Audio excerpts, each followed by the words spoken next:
Hey everybody, it's Sneha here. Today is episode 3 of the Straightforward Honest Business Development series, and today we'll be talking about Instagram.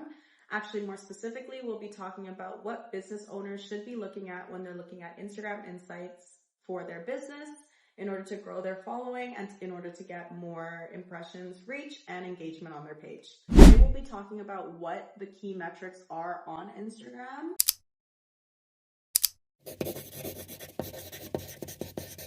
So to start off, we have reach. So reach is the total number of unique users who have seen your content. So that's how many users in total have actually viewed your content. Then we have impressions. So impressions refer to the total number of times your content has been seen or displayed on a user screen. Unlike reach, it can actually count multiple times that a user has viewed your video. So for example, your impressions will include, if a user has viewed your video 10 times, it will include all 10 times, versus reach, it will only include that follower or that user as a one-time audience user.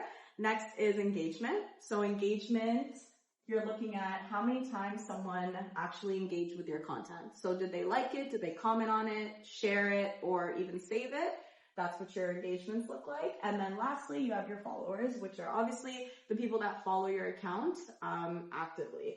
And in a cycle, you're looking at this. So you want to obviously get your reach up, because the more accounts you reach, the more opportunities for impressions you have. And now those users can watch your content multiple times. Moving forward, you want them to engage in your content. So you don't just want them to view it, but you want them to like it, comment on it, share it, subscribe, save it as well.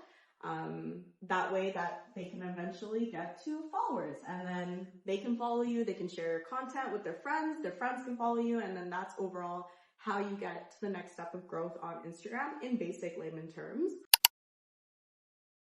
One thing that you guys should keep in mind, if you are a business, you should definitely have a business Instagram page.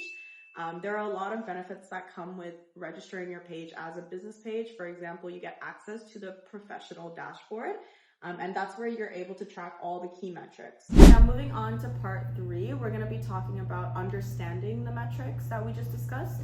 So to start off, we have our accounts reached. The goal is, behind the professional dashboard, that we get an idea of exactly who our customer profile is, and we can do that through accounts reached by seeing who looks at our content, and then we can target our content better. So we can look at things like age. So what age group looks at our content that we post online? What location? Is there a certain geographical location for most of our viewers? And then gender. Do we appeal more to men, to women? Is it a 50-50 split? Is there room to cater to one or the other?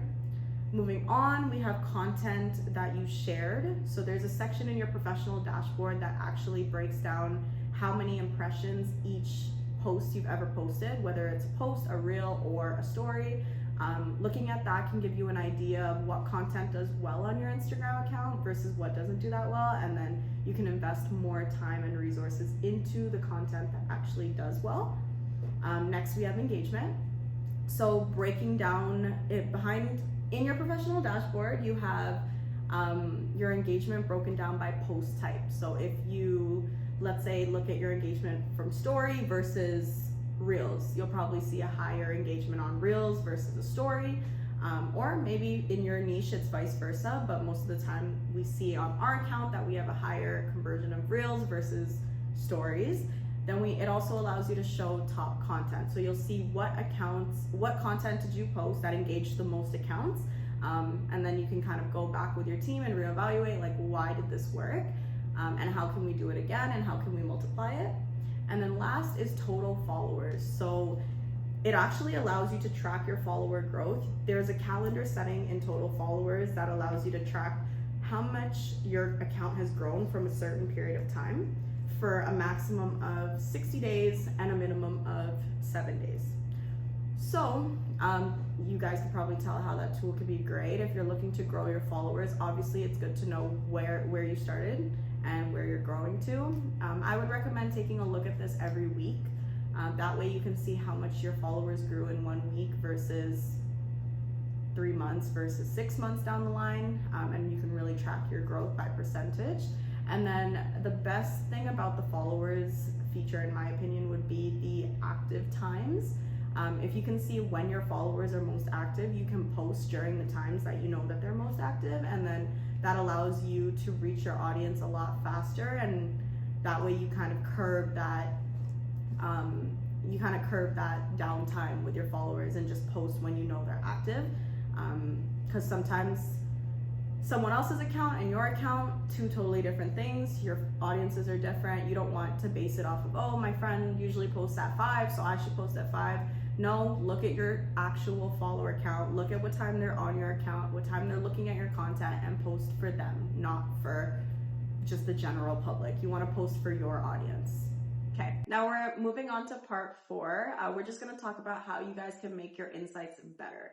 So every single niche is different, and like if you're really looking for honest like advice in this area, you guys should actually probably go on our website and send us like a contact us, so we can sit down and have like a strategic conversation with you about your current social media strategy. But just in general, some golden nuggets. It would do really well if you respond to your comments on your account.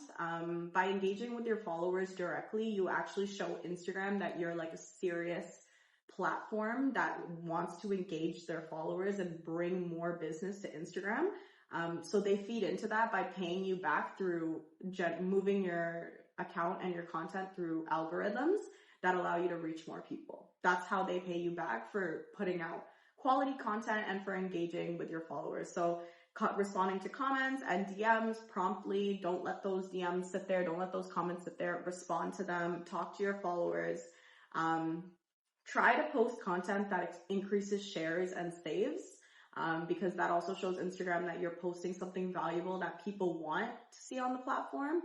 Again, drives the algorithm in your favor. And then lastly, just reviewing your insights every week and every month would be a good way to start with a social strategy. That way you can see your growth and you can track your growth, looking at insights like engagement and looking at which content engaged the most people. And then using that as a reflection of your next month or your next week of content.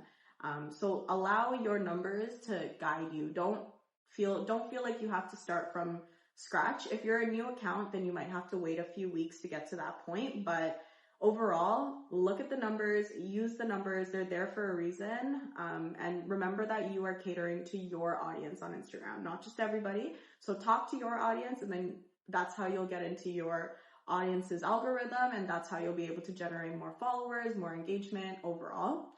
But yeah, I hope you guys learned something new today, and feel free to like, subscribe, or comment on this video if you want to learn more or if you have any questions.